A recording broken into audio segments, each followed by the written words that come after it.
Hey gamblers, Kami here, and I pulled Phrolova, just like many of you, but I am a free-to-play player. So I was wondering, what is the best free-to-play alternative for Phrolova?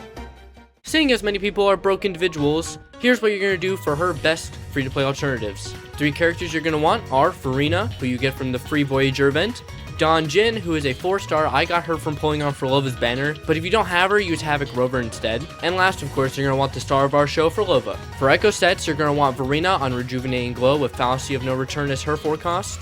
Then you're going to want Don Jin on Midnight Veil to buff Phrolova's damage, and you're going to be wanting the Beyblade as her forecast. And for Phrolova, you're going to be wanting her brand new set, Dreams of the Lost, with Nightmare Hikari as her forecast, and 2 3 costs in that set. And then for the 1 cost, you're going to be wanting them on either Midnight Veil or Havoc clips. They give the exact same buff, so it doesn't matter which. Next on the field is going to be weapons. For Phrolova, you're going to go Variation or Augment, or you can also use any 3-star weapon that has an attack substat. For Don Jin, you're going to want to use Emerald of Genesis, Lunar Cutter, or Commando Conviction. And for Verena, it's obviously going to be Variation or any ER substat 3-star. The final player on our batting list is going to be her optimal rotations. For Verena, if she's S0, you're going to want to start on her.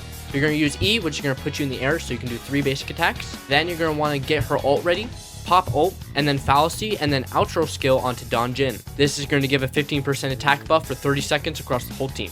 For Don Jin, you're going to do E, 2 basic, 2 E, and then ult. But if you don't get your ult after that first little combo, you're going to just do 3 basic, 3 E.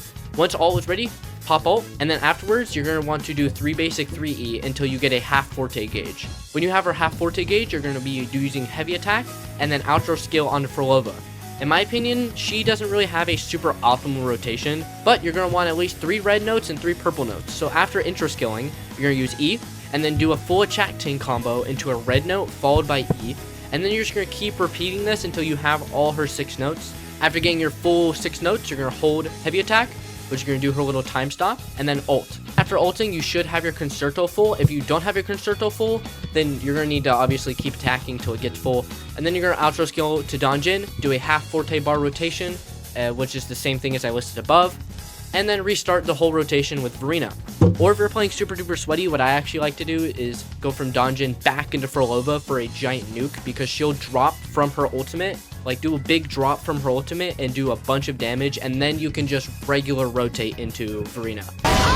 The good thing about Phrolova is if you aren't high enough to do a TOA final area like me, I'm obviously only UO level like 37, she can really help with stomping just so much content to get your UO level high enough to do that stuff. A quick note here, get it? Note. If you're a free-to-play player, do not pull her weapon. I know all the CCs are saying, oh, her weapon is required. AI! But if we're being honest here, pull Phrolova, and then on the new Voyager set, pull String Master. Because String Master is going to benefit your account 100 times more than pulling her signature. And you don't even need her signature to maximize her DPS really. It's only like, from String Master to her signature, it's only like a 5-second time loss. And also, do not pull Cantarella or Rosia. If you're going to do any other character during this patch, I would pull Shorekeeper on the Voyager banner. This will also make sure you do not brick your account, because pulling a character and their signature is so bad for a free-to-play player.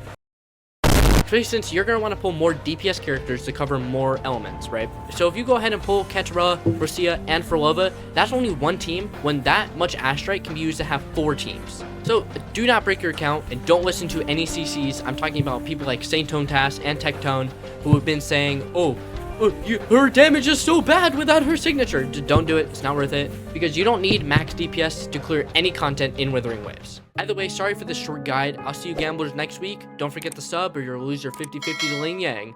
Deuces.